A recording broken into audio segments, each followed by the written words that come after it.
बहुजन हितकारणी सभा आणि संविधान प्रेमी नागरिक नाशिक यांच्या वतीने माननीय जिल्हाधिकारी साहेब यांना निवेदन देण्यात आले। त्याचप्रमाणे डॉक्टर बाबासाहेब आंबेडकर पुतळ्याजवळ निदर्शने करून या ठिकाणी या संदर्भात ईव्हीएम हटाव देश बचाव बाबतीत निवेदन व घोषणा करण्यात आली।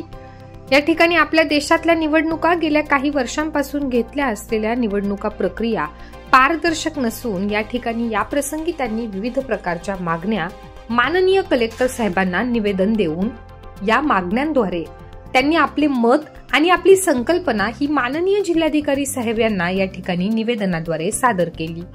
या प्रसंगी डॉक्टर संजय अपरांती, शिवदास मजदे, सचिन वाघ, संतोष कीर्तने, बाबूराव दानी, विजय साळवे, राजकुमार सावंत, राजेश बेदमुथा, रवींद्र लोखंडे, कांबळे जावेद मुंशी, सुभाष केदारे, गंगाधर काशीराम बेडीस, अण्णा घुगे, नानासाहेब केदार, मुस्ताक शेख याचप्रमाणे 30 ते 33 पदाधिकारी या ठिकाणी उपस्थित कार्यक्रमाचे आयोजन करण्यात आले होते। या प्रसंगी माननीय अपरांती साहेब यांनी आपली प्रतिक्रिया व्यक्त केली। प्रतिनिधी प्रवीण नटवणे सर, KVR न्यूज 24 तास।